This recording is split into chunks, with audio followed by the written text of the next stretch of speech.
topics and opinions expressed in the following show are solely those of the hosts and their guests and not those of W4CY Radio, its employees, or affiliates. We make no recommendations or endorsements for radio show programs, services, or products mentioned on air or on our web. No liability, explicit or implied, shall be extended to W4CY Radio or its employees or affiliates. Any questions or comments should be directed to those show hosts. Thank you for choosing W4CY Radio.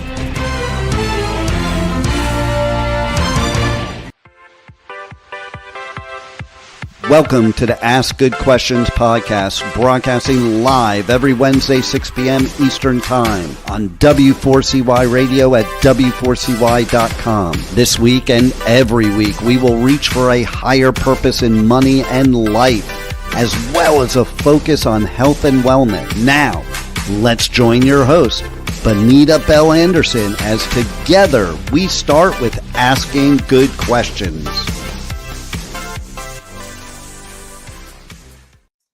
Hello and welcome to the Ask Good Questions podcast. This is your host, Benita Bell Anderson, and I'm so happy that you're here today. We have got a fantastic guest and topic to talk about today. We're going to talk about how fast you are aging. So with that, let me invite to the proverbial podcast stage, Dr. Eldred Taylor. Hello, Benita. Hey, how are you doing? So good to see you again. I know, it's so good to see you. I'm so excited for this episode because we are going to delve into. I want you to tell me how I can really slow down my aging. That's what I want, Dr. Taylor. Okay. All right. Okay. All right. We'll do.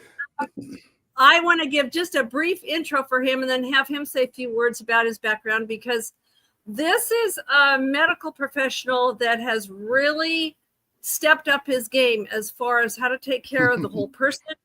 He's really getting to hormones and lifestyle and your brain and how everything with your mindset fits in. Yeah. So I knew that he was really delving into this whole thing with slowing the aging process. So that's why I wanted to have him come on and chat about this. Do you want to say a few more words about your background? Well, okay. I am originally an OBGYN. That's what my training was in. I trained at Emory University. I live in Atlanta, and that's where Emory is. That's what got me here. I'm married to another doctor, and we work together. But I started out being interested in bioidentical hormone replacement, and my wife and I wrote a book called Are Your Hormones Making You Sick? So that was my initial kind of divergence from conventional medicine. And then from that, I started to get really interested in stress and how stress affects hormones. And we wrote a book called The Stress Connection. And then as I have become older, I'm 65 now, I came to a crossroads, and I was like, am I going to get better at 65, or am I just going to retire and fade away and sit in a rocking chair until death comes? And I took the other road. I was like, instead of me just sitting around waiting on death, maybe I can get better. Maybe I can reverse my aging. Maybe I can do even more than what I did when I was younger. So I set out on a path to do that. And that's what created this ageless blueprint, is that I tried to find that blueprint for myself. And, my chairman of my department in my OBGYN said, never do anything to a patient that you wouldn't do to yourself or to your wife or to your mother. And so if I'm going to do that for me, I feel almost obligated to try and share that. And, anybody, when we talk about being ageless, you can be 40 and feel like you're 80, or you can be 80 and feel like you're 40. And it's a process to that. And that's what we can talk about today. How do you process that? What processes helped you to reverse aging? Yeah. Well, I don't know anybody that doesn't think about this. Pretty much all of us are wondering about this topic. Yeah. So let's kind of start with, I have had my biological age tested, but what's the difference between the chronological age and the biological age? Well, your chronological age is how many years have passed since your birth certificate says you were born. So that's your chronological age. But your biological age is how fast or how slowly is your organ systems aging? All right. And the primary aging uh, process is stress. And when I say stress, stresses can be physical stress, it can be emotional stress, it can be environmental stress. And when we talk about reversing aging, that's going to be the number one thing we're going to talk about. There's really five points I want to make, and we'll get to that. But yeah, your chronological age is what's on your birth certificate and what is and how many years have passed. But your biological age can be vastly different.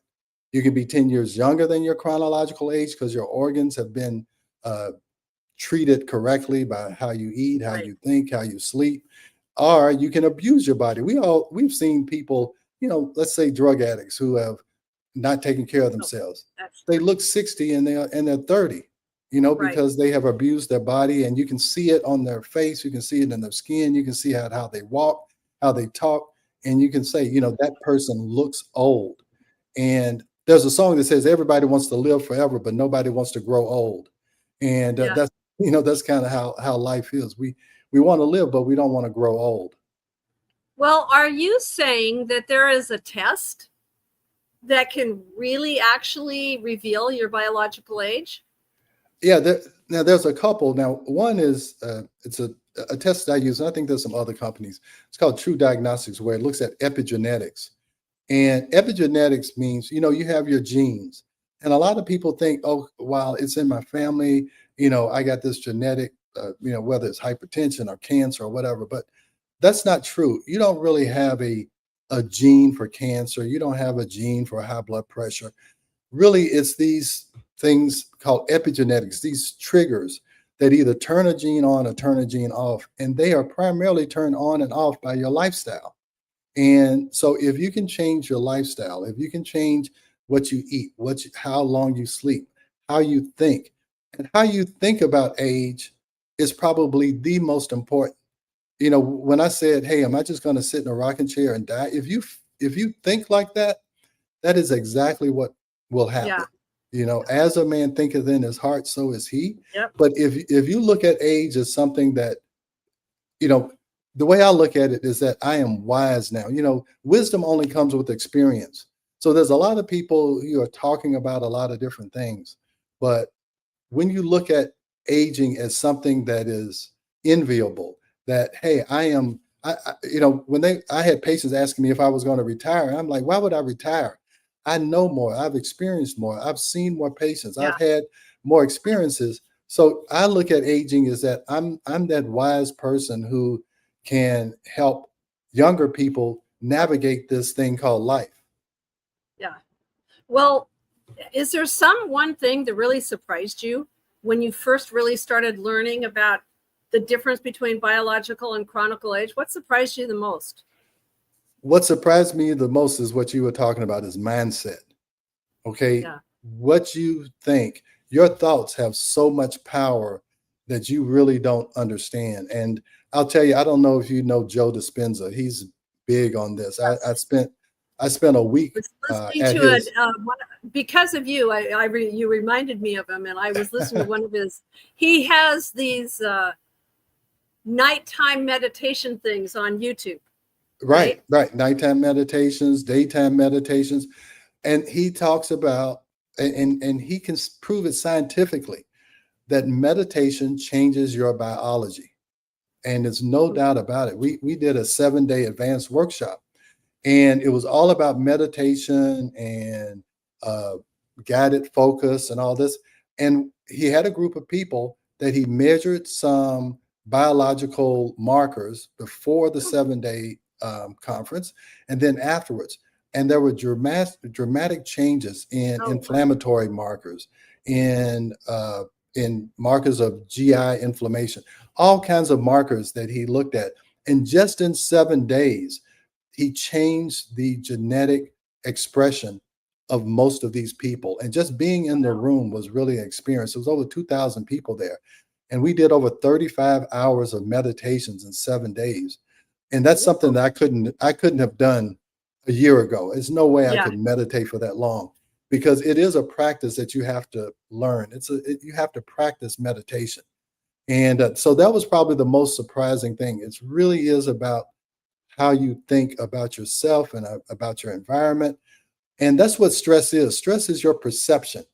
And so if you perceive something as stressful, you set off all these chemicals that begin to age you prematurely. But if you can perceive your life as being joyful and grateful and loving, it changes your whole biology instead of being judgmental and angry and hateful. Those thoughts age you because they set off chemicals in your brain and your body that start to uh, well, really it's inflammation, but it just starts to age you prematurely. So that's probably the most surprising thing, because a lot of people think, it's what kind of medication or exercise or whatever, and exercise is important, but meditation is the most important. And I apologize to my patients, and every time I talk, that for the first 28 years of me practicing medicine, I did not advocate meditation. And meditation is probably the one self-healing thing that you can do, and it doesn't cost you any money. Well, you can make it up now, right? Yeah, I am. You're making it up now. Well, okay, Yes. let's stop for a minute. And Okay. so you've said a couple of times that term epigenetics, and Yeah. I'm betting there's probably some people that are not familiar. I don't know if I could give a good definition. How would you Yeah. define epigenetics? So epigenetics means it's above your genes. So you actually, they said that you only really express about 10% of your genes, but all of those genes have a purpose. So the best way to explain it is that genes are like piano keys, and the epigenetics, that is what plays the music. So you can play something that's in perfect harmony and it sounds great. And that's when your body is in balance and in harmony. And your epigenetics are playing all the right genes, all right, so that you live healthy and you live a long life and all that. And that's influenced by the stress, how well you sleep, how well you eat, how well you move, and how well your social connections are supporting you. So those are the 5 pillars, the 5 lifestyle pillars that play the right music. Okay, so just think you have all of these genes that can be either turned on or turned off. So there's genes that age you, and those are usually the stress hormones. When you're under stress, is fight or flight.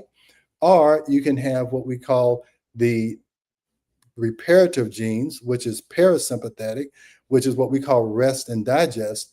And those are the ones that making sure that all of the keys are in tune, that they're playing the right music. So that's the best explanation I have. You have a piano, what keys are going to be played? And if you play a flat note, everybody here, everybody knows that that's off, and it throws off the whole music. And so that's how you have to look at your genes. If your sleep is off, if your stress is off, if your nutrition is off, it's a possibility that your epigenetics will play the wrong key. And then if you don't correct that, it ends up with disease and even death.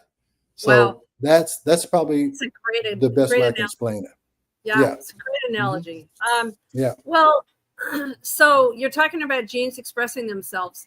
So I think of two things. I think about the environment and lifestyle choices. That seems to be, is that the biggest things that will make a determination on which genes are expressed? Yeah. Lifestyle and environment? Lifestyle. And again, it's stress. And you got to think of stress being any kind of, everybody thinks stress is emotional stress, but there's environmental stressors. The air that you breathe, now you're in Hawaii, so your air is probably a lot cleaner than it is in Atlanta. But the well, air I'm that close to Honolulu. You should see the traffic here. Yeah, but we do have these great tread. Like if I went out on that deck right now, there's a wonderful trade wind that blows around. But no, I get it. No, like air quality. Yeah, is a big air deal. quality is a stressor. And the pesticides that are used, those are stressors. Those are what we call hormone disruptors. So they disrupt your hormones. So, and that if your hormones or anything is out of balance in your body sees it as a stressor. So you want to have a lifestyle that eliminates as many stressors as possible. So, If you're talking about environmental, you want to try and eat organic foods. You want to try and avoid pesticides. You want to try and avoid chemicals that can be absorbed in your skin because they can Yeah. stress out your immune system. So that's a part of your environment. And then lifestyle choices is really getting enough sleep and what you eat. Those are the two things, because the way you give your body what it needs to repair itself is by what you put in your mouth. And that can be food, that can be supplements or whatever. But you have to give your body what it needs to create energy, to be able to repair itself, to be able to regenerate itself. And then the only way you can do that is with rest. And that's why sleep is so important. So I can give you every supplement known to man, and I can feed you every organic, fruit and vegetable there is. And if you don't sleep, nothing happens, Yeah. because that's when you use whatever you put in your mouth. That's when your body repairs this and regenerates that and eliminates this. If you don't sleep, so that's always my first priority. If a patient says that they're not getting sleep, then that is my number one goal. First, we have to get you to sleep. Well, then probably one of the first things that when you and I started to connect, it was on hormones.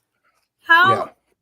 See if you could give me just a short little, how does hormones fit in with this whole aging process thing? Because hormones affect everything, especially in women and in men too. Hormones, they affect everything. And as a woman, it affects your mood, it affects your weight, it affects how you feel, it affects everything. And when those are out of balance, that can be a major stressor. All right. And a lot of times women aren't familiar with why they're feeling a certain way. And a lot of doctors, and this is, I told you, I kind of steered away from conventional medicine, is how do you identify a hormone imbalance? And I talked about this on the last one. I'll just say, and what I didn't learn in medical school is how to measure hormones, especially in women. And now I measure them in saliva, and it shows me that imbalance. So you want to try and identify and correct any imbalances, whether it's in your gut or in your hormones or whatever, so you can remove those physiological stressors, because that's the other part. You got to, we all think of stress as some emotional stress. I got a divorce, or my parent died. But those physiological stressors that you're unaware of, they are aging you faster than you know. Yeah. And hormones is a major part of that. And it's not just estrogen and progesterone and testosterone. The biggie is cortisol, your stress hormone.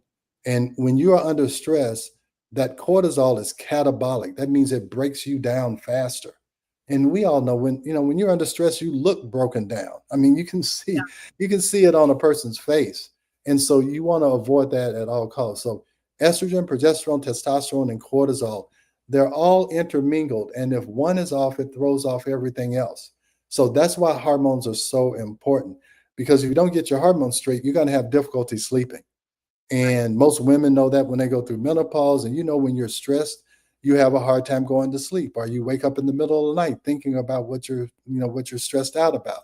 So hormones, that's always my basic pillar. First, we're going to start with your hormones. Then we can work with your mind and your mindset. And then the third thing we try and do is try and have a social connection and a spiritual connection.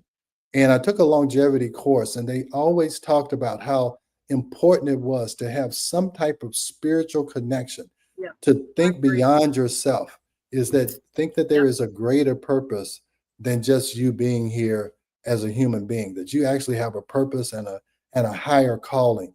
And that gives you purpose and gives you a reason to live. You have to have a reason to wake up every morning. You have to have something that you feel is your purpose, that this is why I'm here, is to do this.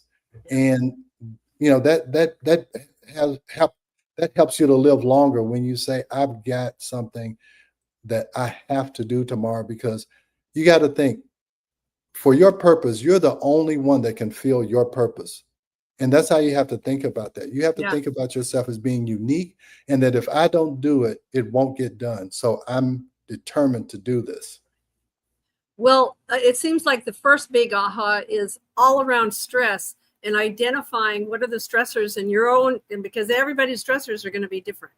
So Exactly. that would be a big aha to delve into more after the podcast. All right. Yeah. I want to Okay. All go right. into, because it's like, I know on these podcast episodes, I only have a certain amount of time with you. Yeah. Oh, So all we're right. going to go into the test and what it reveals a little bit. So you've been talking a little bit about this test. What does the test measure and how accurate is it? Do you think it's really accurate in what it does? Yeah. So what it looks at methylation. And methylation is how your genes are marked. And so I could show you, if I had known you once I showed, but it is looking at the methylation of these different genes. And the more methylated it is, the more it is aging. All right. So that's how it looks at it. And methylation is a little marker that's put on these genes. And as they are being expressed, they're methylated. So that's what is measured, is the methylation. And we've all heard of MTHFR when you have problems methylating. And so that's what is protecting, or either turning the gene on or I'll off. believe you. Yeah, okay. And so it looks at different organ systems. It looks at your cardiovascular system. Is that aging you prematurely? Then we know that, okay, that's what we have to focus on. Is it your GI system? Is it your immune system? Are things being inflamed? And a lot of people call aging infla-aging, is that the more inflamed you are, the quicker you're going to age. So the number one goal is to decrease inflammation. All right. So stress causes a suppression of your immune system. So it makes you more susceptible to inflammation. Eating inflammatory foods like processed foods, those are inflammatory. If you're eating foods that you're sensitive to, so a lot of times we'll look at food sensitivity testing, because if we see inflammation and we can't, and you don't have an acute inflammatory process, we start to look at food sensitivities to see if the food that you're eating is causing this low level of chronic inflammation. And that low level of inflammation eventually will show up in skin disorders. It'll show up in arthritis. It'll show up in Hashimoto's disease. Any kind of autoimmune disease that you have is more than likely due to a problem with inflammation and food sensitivities. So that's why nutrition is so important when we're talking about lifestyle choices and aging. You don't want to set up this chronic inflammation by eating foods that you're sensitive to. And here's the deal. You would think, people think of inflammation from food that, hey, I'm allergic to shellfish, so I eat shellfish and my face blows up and I can't breathe. So that's what we call an acute or an immediate sensitivity. But then you can have these low level inflammation that you don't swell up like that, but you have this low level of inflammation that kind of is like when you think you're about to have a cold, but you don't really have the cold yet, but you know how your brain gets foggy and you kind of achy and you don't just feel right. A lot of people go through life feeling like that. And really it can be due to the foods they eat and the chronic inflammation that's being set up. So I think we lost our host. Juan, are you still there?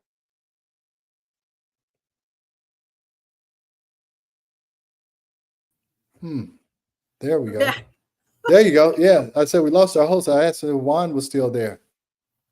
So, all right. Next question.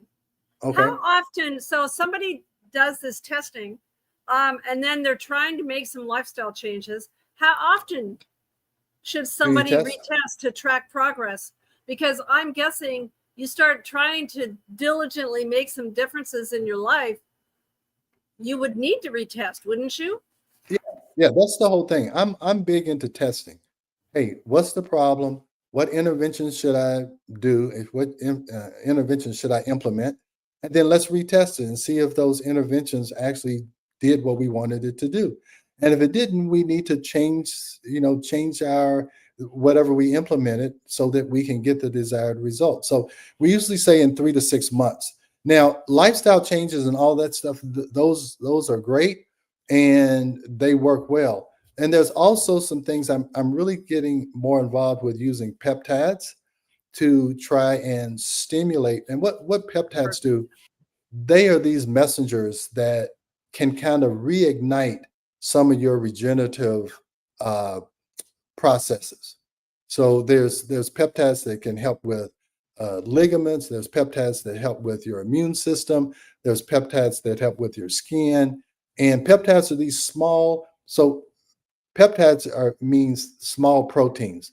They're these little chains of amino acids, and that's what GLP-1s are. They're peptides, and so just like those peptides can alter your insulin resistance and alter your hemoglobin A1C, there's other peptides that can alter your thymus gland and your pineal gland, and there's and even your ovaries. Any kind of biological regulatory system, they can help boost it and make it act like it's younger.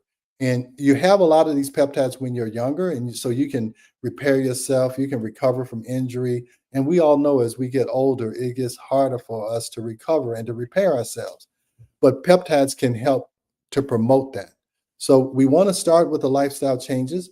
But if in that epigenetic testing, we see something that is definitely aging you more quickly, we may want to use peptides in order to focus on regenerating that particular system, because they're discovering more and more peptides every day. And I have patients who come in and say, which peptides should I take? And I say, I don't know. Let's see where the problems are. And then I can tell you what peptides will help to correct that particular system. Well, is there certain lifestyle factors that would have the biggest impact on, because this could be overwhelming, right? Yeah. It could be overwhelming. So is there certain lifestyle factors that you think would have the biggest impact, that maybe focus on one particular thing? Okay, I will say it again. And this is so I'll tell you a great book to read is The Telomere Effect. Okay. Okay. And do you know what telomeres are? Let me explain what telomeres are. On your mitochondria. Well, they're on your DNA. So you have your chromosomes. Okay. Yeah. So you have your chromosomes. You know, the chromosomes, you've seen us in biology, they look like this. So the ends of your chromosomes, those are what open up, and they are what replicate and make new cells. All right. So every time your DNA opens up and it duplicates itself, then it has to go back together. So the telomeres are like the shoelaces on your shoes. All right. So that what happens is they keep those ends from fraying so that it stays organized. Now, every time your cells divide, those telomeres shorten. All right. And so the shorter the telomeres, the shorter the lifespan of that chromosome. All right. So that's how you can look. And that's another way you can tell is how short are your telomeres. And the person who wrote The Telomere Effect, she won a Nobel Prize for understanding there's this enzyme called telomerase that can lengthen telomeres. So all of these lifestyle changes that I'm telling you about are things that she discovered with her research group. How can you lengthen those telomeres? All right. So number one was stress that shortens your telomeres. Yeah. And that stress and one of the biggest stressors was being a caregiver. Okay, yeah, as a caregiver. I've been there. Yeah. I've been there, done that. Yeah, that was one of the biggest stressors. Are you a caregiver? Are you in a dangerous or a unsafe environment? Whether you live in a bad neighborhood or you live in a bad home, where you're always under this chronic fear and stress. So those were the two big ones. But the thing that, no doubt about it, is meditation was the one to combat it. So, my 4-step stress formula is if at all possible, get rid of the stress, whether it's a relationship, whether it's a physical stress, whether it's environmental stress, emotional stress, try your best to identify it and get rid of it. if you can't, you have to change how you respond to the stress. And that's where meditation and breath work, all of that comes in. And that's been shown to reverse aging, no doubt about it. Meditation, breath work, and energy work like Tai Chi and Qigong. Those are all stress relievers when you cannot get rid of the stress. The third thing is repair the damage caused by the stress. So if it's a damage, if it has damaged your gut or your hormones or whatever, try to repair that and then prepare yourself for future stress. So stress is the number one. So number two would be sleep. You want to get 6 to 8 hours of good restful sleep. And I like to monitor my sleep. Do you have an Aura ring or any of those? Do you have a sleep monitor? I have my, this is My a, watch. I'm thinking about replacing this. This is a Samsung Galaxy 5. Well, I think Right. the latest one is like the 8, and it can do all kinds of, but this thing has been great. I have learned a lot by tracking my sleep. Yeah, and that's why sleep is so important.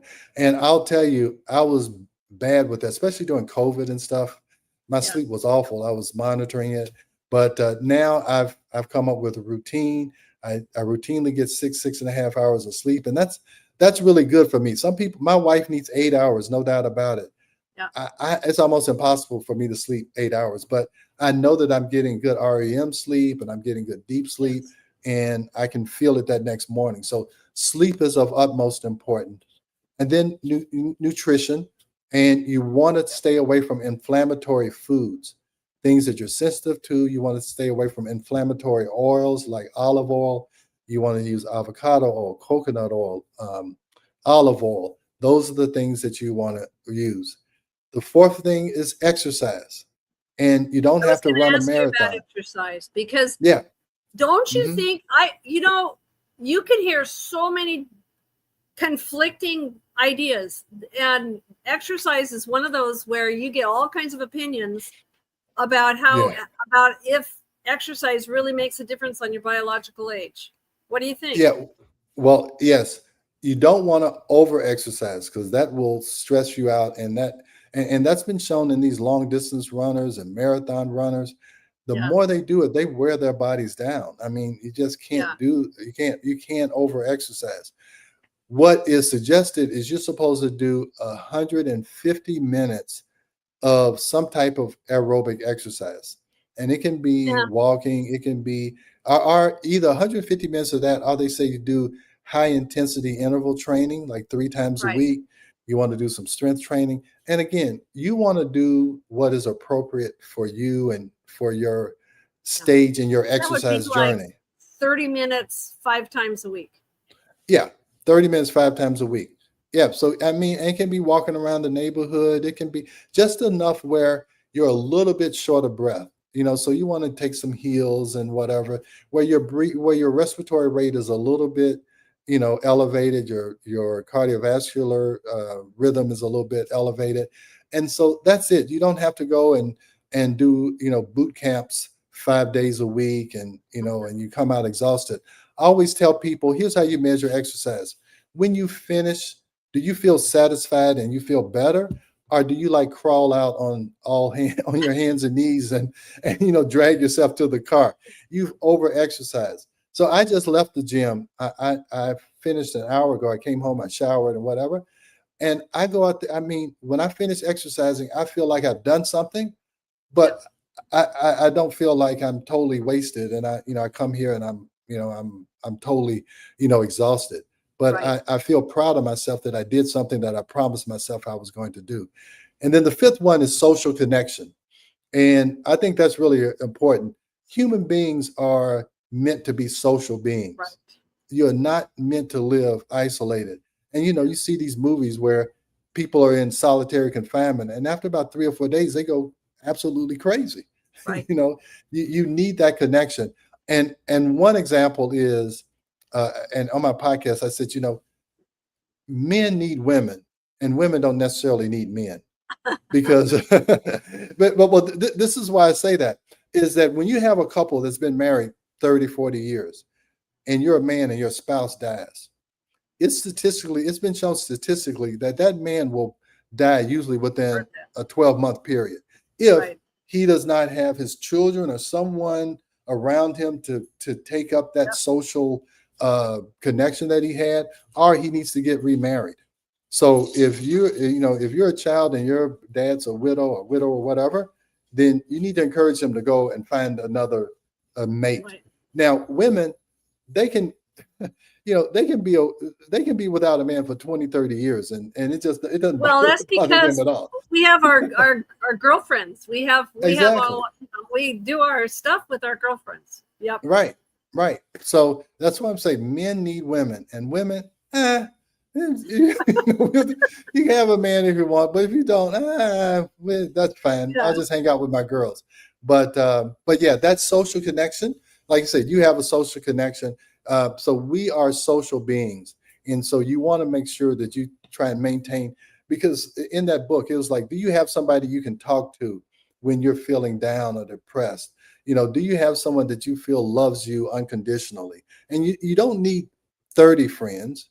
You need just one or two who are real friends. I used to always tell my kids, they's like, oh, my friend this. I said, no, you have a lot of acquaintances, but believe me, you only have a few friends, Right. and that's how I feel, is that if you have one or two good friends, you are very fortunate. Well, we've touched on the fact that there's a lot of information out there. How in the world do you separate legitimate science from hype and all the anti-aging stuff that's out there?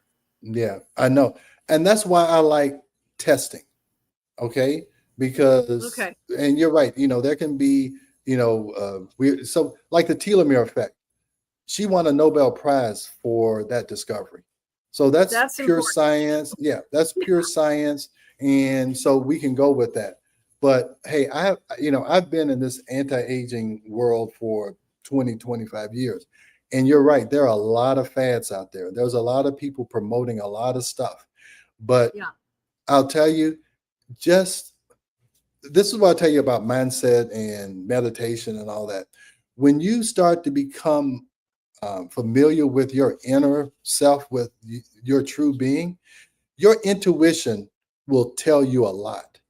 Okay. A lot of times we try and, uh, disregard our gut feeling, but through meditation, I have learned how to listen to myself.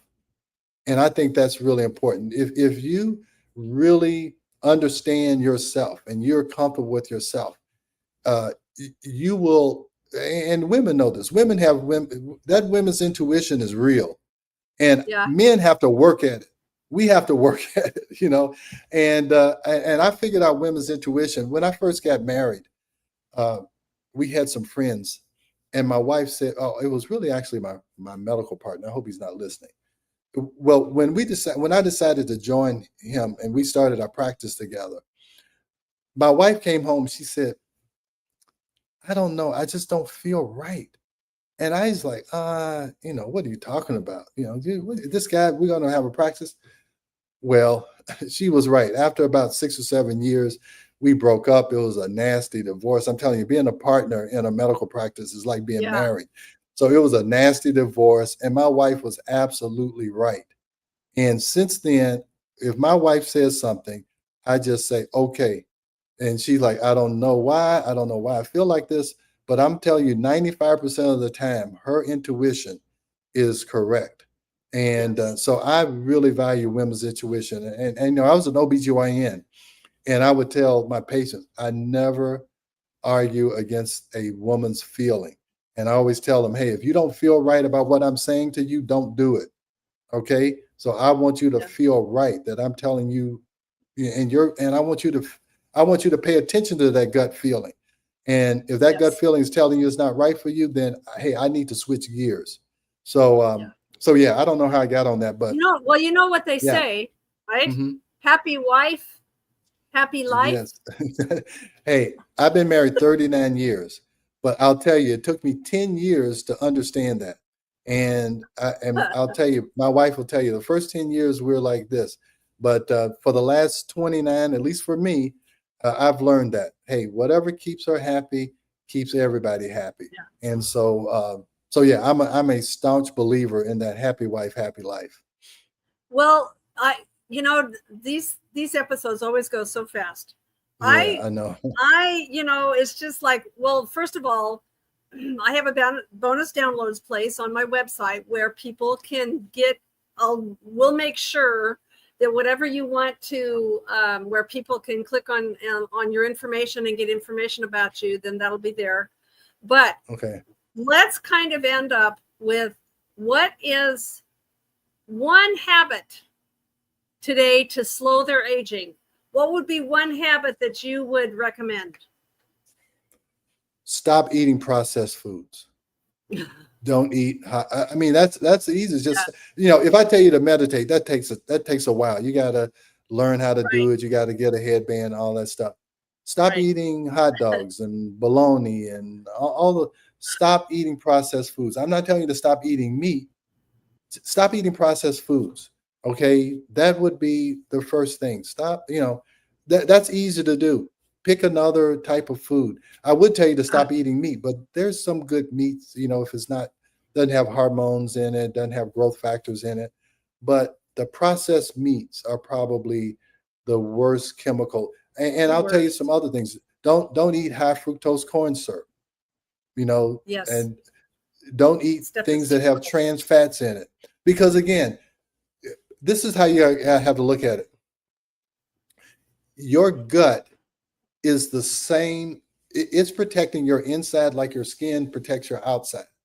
Okay. So if you are constantly putting damaging stuff inside you, your gut is like a filter, and it ends up damaging that filter. Just like if you have a bunch of scratches on your skin, and it opens you up to all kinds of things. So it's really, really important what you put in your mouth, because that is going to affect every cell in your body. So that's the easiest, quickest way to reverse aging, is by changing what you put in your mouth. And that's something you can do today. Go in there and take your hot dogs out and stop eating them. Okay. That's something you can do right now. Okay. So before we say goodbye today, talk to me and give me an invitation for people to check out your ageless blueprint course. Yeah. So in Ageless Blueprint, why did I start that? One, to have a community, because communities are important. You want to have like-minded people talking about things, talking about being ageless. So it's primarily people who are 40 and over, who are there to try and learn how to become ageless. So I do an ageless tip of the day. I have 3 courses in there. One is hormone clarity. It's 5 pillars of ageless living, and then I have mindset mastery. And I'm about to open up one this beginning course on peptides. And so all of those courses, it's $10 a month. I'm on there live at least twice a month. I answer questions. I do all this. And so it's a community where I'm trying to impart what I've learned and what I am learning. And so we're on this path together. Again, I'm 65. I hope that we're doing this for another 20 or 30 years. I call myself the Colonel Sanders of medicine. I'm starting a new business at 65, and hopefully it's as successful as Kentucky Fried Chicken. Yeah, without the fried chicken. But he started KFC when he was 65. So so that's what I'm trying to do. My whole practice has been, as I have aged and as my wife has aged, I've kind of done things to go along in that age bracket. I was doing OB when I was younger and we were having kids. I started talking about hormones when my wife was going through perimenopause and menopause. Now I'm at 65. So now I'm concerned about how am I going to live the rest of my life. So I've walked this path for the last 30 years. And so this is just another stage in my life. And as I try to improve, I try to convey that information to whoever else is interested. Well, if I predict that you are going to make a big difference to a lot of people, and that you're just going to continue to get better and better. So that's my goal. Go ahead. I'm sorry. Yeah. Yeah, no, and I see that, and it has been something that has really impressed me, is because, man, you need good, solid, truthful voices in this world. Yeah. And so, to me, being a financial advisor, if you don't have your health, it doesn't matter how much money you might have or whatever other successes. If you don't have your health, then nothing else really matters. Yeah, And they talk. so, Yeah, they yeah, say health is wealth. Yeah, that's yeah. So very yeah, you much can have so. all the money in the world, but you're sitting in a bed, and you can't breathe with oxygen. What does it matter? Somebody else is just gonna they'll be spending your money, So, but Right, yeah, right. yeah, I'm really passionate about this, and I'll tell you one reason why I started doing podcasts and Instagram is that I had patients come and tell me, "Hey, I heard this on Instagram. I heard this on that," and it's totally, crazy stuff. Yeah, And I and and know. one of my patients said, "Doc, you got to get on social media. I'm sorry, you Yeah, just got to do it. You have yeah, to be able to have a reasonable voice on social media."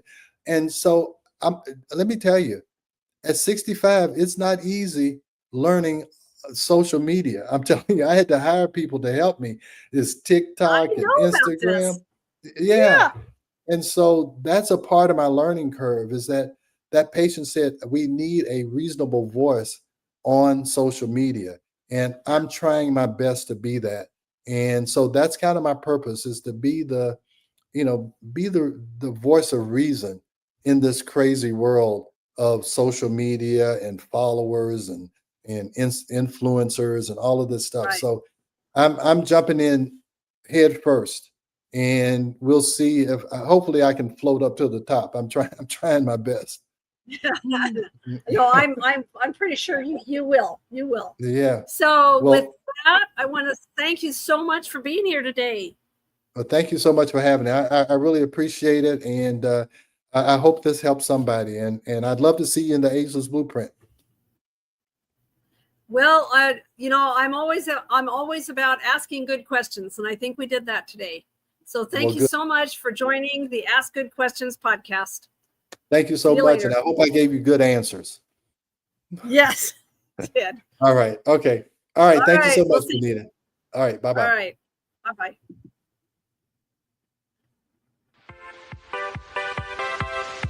Today's episode is over, but we did ask good questions again, didn't we? Don't miss out as we broadcast live every Wednesday, 6 p.m. Eastern Time on W4CY Radio at W4CY.com. Join Benita Bell Anderson next week for more conversations with experts on finances, retirement, behavioral finance issues, health and wellness, and more. Until then, remember to ask good questions.